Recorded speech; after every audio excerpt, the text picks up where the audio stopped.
여러분 반갑습니다. 오늘 오랜만에 또 산업안전 관련된 강의를 하게 되어서 기쁘게 생각합니다. 강의에 앞서서 좋은 시 하나 같이 읽어보고 또 잘 정리된 마음으로 공부하셨으면 좋겠습니다. 톨스토이가 오래전에 지은 시라고 생각됩니다. 제목은 당신에게 가장 중요한 것. 당신에게 가장 중요한 때와 당신에게 가장 중요한 일과 당신에게 가장 중요한 사람은 누구인지 아는가?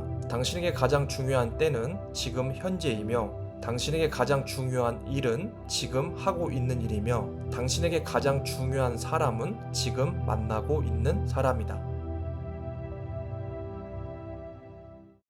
자, 여러분 어떠셨습니까? 톨스토이의 아름다운 시를 읽고 나니 마음이 새롭지 않습니까? 현재 여러분이 머물고 계신 곳, 일하고 계신 곳, 만나는 사람, 하고 있는 일들, 그 모든 것들이 지금 가장 중요하다고 가슴에 새겨 넣으셨으면 좋겠습니다. 자, 그러면 산업 안전과 관련된 강의를 시작하겠습니다. 오늘 주제는 불안전한 상태와 불안전한 행동입니다. 먼저 첫 번째로는 불안전한 상태에 대해서 같이 알아봤으면 좋겠습니다. unsafe condition이라고 합니다. 그래서 불안전한 상태는 물적인 요인이다 라고 보시면 되겠습니다. 즉 사람이 아닌 설비 및 기계 등의 물리적 결함을 말합니다. 따라서 굉장히 많은 예시가 될 수 있겠습니다.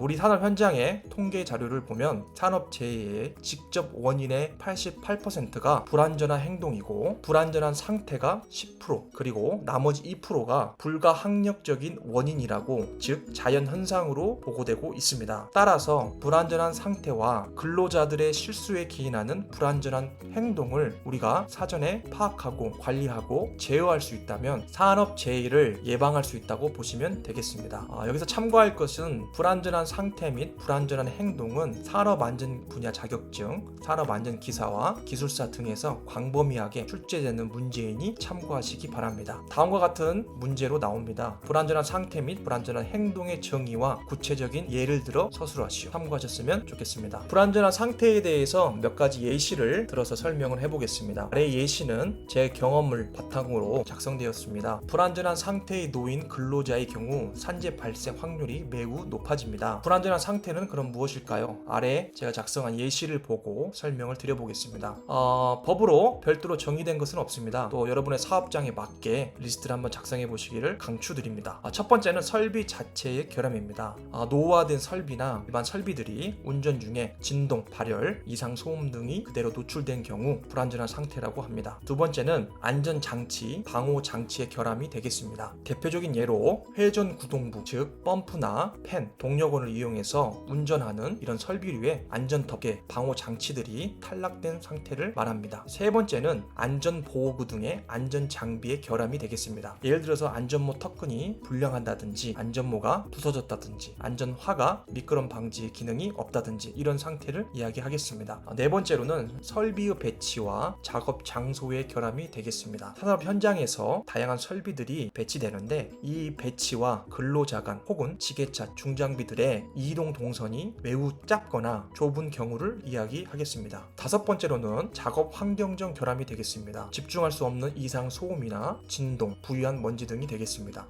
여섯 번째로는 생산 공정에서의 결함, 절차상 결함이 되겠습니다. 생산 공정의 절차가 복잡하다든지 이해하기가 어렵다든지 여러 현장과 매뉴얼이 맞지 않는 이런 모순 등을 이야기하겠습니다. 일곱 번째로는 작업 절차, SOP라고 하죠. 이런 방법에서의 결함이 되겠습니다. 실제 현장과 다른 매뉴얼, 교육 자료를 배치했다든지 그 다음 절차서를 가지고 운전을 한다든지 교육을 한다든지 이런 경우가 되겠습니다. 여덟 번째로는 경계 표시와 설비의 결함이 되겠습니다. 대표적인 예로 잘못 부착된 안전보건 표지 등이 그 예로 되겠습니다. 자, 이번에는 산업 현장에서의 구체적인 예시를 우리 한번 보겠습니다. 밑에 사진 한번 봐주시기 바랍니다. 여러분 어떤 위험이 보이시나요? 너무 쉽죠? 네, 추락입니다. 추락. 보시면 산업 현장에서 이 부분이 지금 구멍이 뚫려 있네요. 그래서 이제 어떤 물질을 배합을 시켜서 위로 펌핑을 해서 이곳에서 작업이 이루어지는 작업 공간입니다. 임시적으로 커튼으로 여닫을 수 있도록 이렇게 설치해 놨는데 이 경우 굉장히 위험하겠죠? 작업자가 위에서 작업을 한다든지 배합을 한다든지 어떤 공정이 있을 때 굉장히 위험한 작업이 되겠습니다. 따라서 이 경우에는 반드시 반드시 오른쪽 보시면 노란색 있죠. 여기서 안전 난간대를 규정에 맞게 설치를 반드시 하시고 안전 운전을 하시면 되겠습니다. 고소 작업 시 올바른 작업을 나타내는 사진입니다.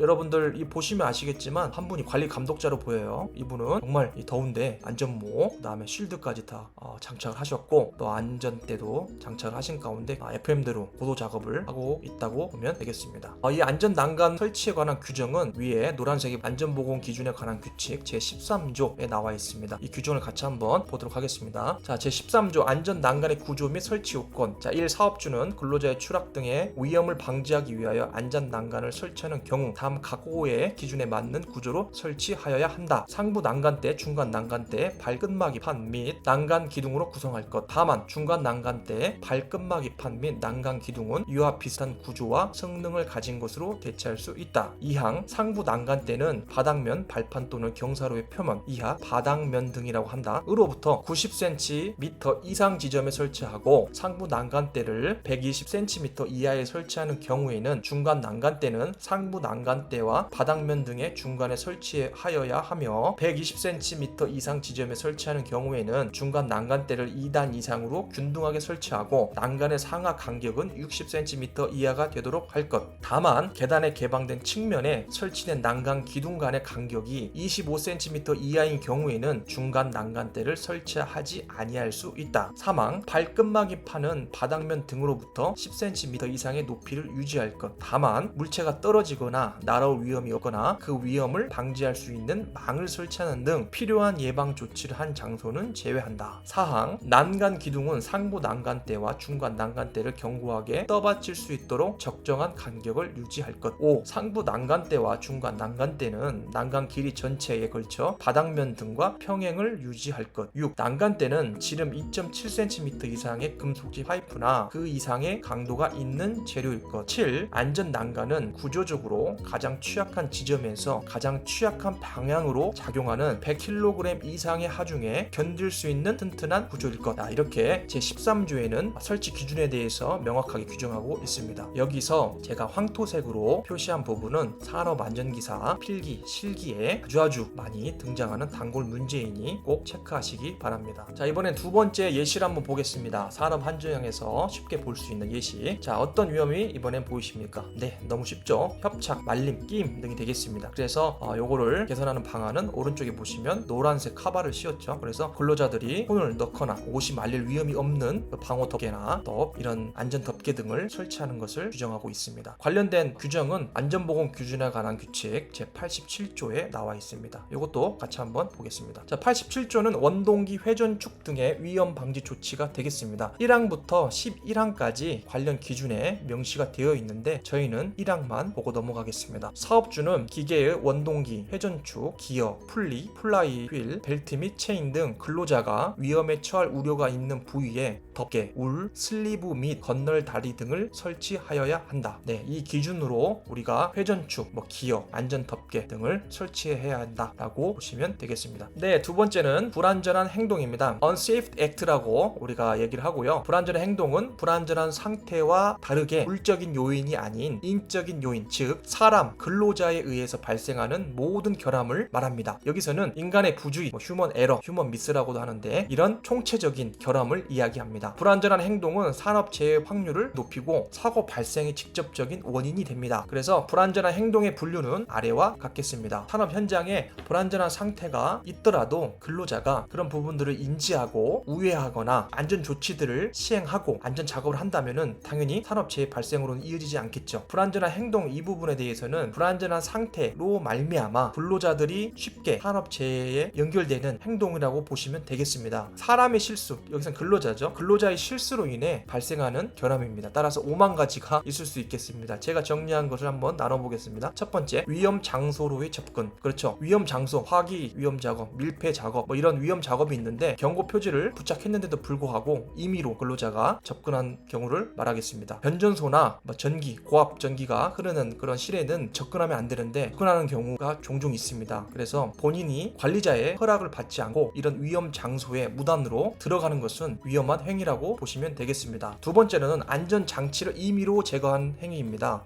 예를 들어서 크레인 안전장치, 폭해지 장치 제거 후 임의로 사용하는 작업하는 경우를 말하겠습니다. 세 번째는 작업복이나 보호구의 미착용입니다. 사업장에서 적절한 보호구를 근로자에게 지급했는데도 불구하고 근로자가 자기 마음대로 쓰지 않고 작업을 하는 경우를 말하겠습니다. 네 번째는 설비의 잘못된 사용 및 작동 방법이 되겠습니다. 매뉴얼을 무시하고 근로자가 자기 임의로 작동하는 것을 말합니다. 예를 들어서 배압기, 혼압기 등이 있는데 그거에 맞는 RPM이 120이라고 가정한다면 120으로 운전하지 않고 150, 200, 300 임의로 운전하는 것을 말합니다. 이런 경우에는 배합하는 물질에 따라서 유증기가 발생할 수 있고 고속의 임펠러로 인해서 열이 발생하여 화재 폭발 등의 위험이 발생할 수 있겠습니다. 다섯 번째는 운전 중인 기계 장치의 유지 보수입니다. 이 다섯 번째는 산업 현장에서 빈번하게 발생하고 있는 재해 형태라고 볼 수 있겠습니다. 예를 들어서 고장난 설비에 전원을 차단하지 않고 전원이 인가된 상태에서 작업하는 경우를 말합니다. 여섯 번째로는 기계 기구의 잘못된 운전 및 오조작을 들 수 있겠습니다. 좀 전에 말씀드렸던 것처럼 임의로 RPM 등의 설정값을 변경하여 조작하는 행위가 되겠습니다. 일곱 번째로는 고장난 기계 설비를 방치한 채 운전하는 경우를 들겠습니다. 이상이 발생됐음에도 불구하고 그런 기계 설비들을 그대로 운전한 형태를 말합니다. 여덟 번째로는 위험한 장소에서의 단독으로 작업을 들 수 있겠습니다. 밀폐 공간, 정전 작업 등 위험한 작업을 근로자 단독으로 혹은 보고 체계 없이 작업을 하는 경우를 말합니다. 자, 그러면은 불안전한 행동 솔루션을 제시해 보겠습니다. 첫 번째는 지속적인 안전 교육 및 훈련을 실시하셔야 합니다. 사실 불안전한 행동 (Unsafety Act는) 근로자들의 행동 마인드를 바꾸는 일입니다. 따라서 근로자들이 안전의식이 고취되어야 되고 행동 패턴들이 바뀌어야 됩니다. 따라서 굉장히 어려운 일이라고 할 수 있겠습니다. 하지만 반드시 근로자들은 적절한 교육 그리고 보상 등이 주어지면 그것이 하나의 동기가 되어 행동이 바뀐다고 믿고 진행하셔야겠습니다. 여기서 중요한 것은 지속적이다입니다. 1년에 한두 번 하는 교육만으로는 근로자들이 바뀌지가 않습니다. 안전교육은 그저 쉬는 시간으로 근로자들이 인식하는 경우가 많습니다. 따라서 교육 방법도 물론 달라져야겠지만 이런 지속적이고 훈련을 가미한 이런 교육들은 근로자들의 마인드를 점차적으로 바꿀 수 있을 것입니다. 또한 교육으로 끝나는 것이 아니라 양방향 교육과 의사소통을 통해 포상제도 등도 도입을 통해서 근로자들의 액티브한 마인드를 조성하는 것이 중요하다고 하겠습니다. 두 번째로는 근로자들의 휴먼 에러를 방지하기 위한 안전작업 절차서 매뉴얼을 이야기합니다. 안전작업 절차서 게시 및 안전보건 표지 등을 부착하시면 되겠습니다. 세 번째로는 안전보건 조직의 권한과 위임입니다. 여기서는 대표자 혹은 임원들을 주제로 한 권한과 위임을 이야기합니다. 산업 현장에 가보면 안전관리자들은 대부분 겸임을 하고 계십니다. 안전관리만 할 뿐만 아니라 여러 가지 잡다한 업무를 하는 경우가 많습니다. 따라서 산업 재해를 예방하고 또 줄이기 위해서는 먼저 사업주, 임원들의 마인드가 바뀌어야 되겠습니다. 그분들이 안전관리자에게 권한을 행사하셔야 됩니다. 위임하셔야 됩니다. 내가 못하니 이 안전관리자에게 이 권한을 준다라고 공표하셔야 됩니다. 그래야 안전관리가 살아나고 산업 현장에서 안전관리자의 위상이 올라갑니다. 네 번째로는 적절한 업무량과 휴식을 배분하셔야 합니다. 노동 강도가 지속될 경우, 특히나 요즘 같은 매우 무더운 날씨에는 근로자들의 집중력 저하로 인해 판단력이 흐려질 때가 있습니다. 그런 경우에는 불안전한 행동을 할 확률이 높아진다고 할 수 있겠습니다. 다섯 번째로는 회사 내 혹은 조직 내 안전을 중시하는 분위기가 형성되어야 합니다. 좀 느리더라도 생산보다는 안전을 우선시하는 마인드, 그런 분위기가 형성된다면 근로자들의 불안전한 행동도 자연스럽게 줄어들고 산업재해도 예방할 수 있을 거라고 생각됩니다. 오늘 강의 어떠셨나요? 추후 업데이트되는 또 산업 현장과 관련된 고품질의 강의를 기대해 주시기 바랍니다. 오늘도 좋은 하루 보내시기 바랍니다. 감사합니다.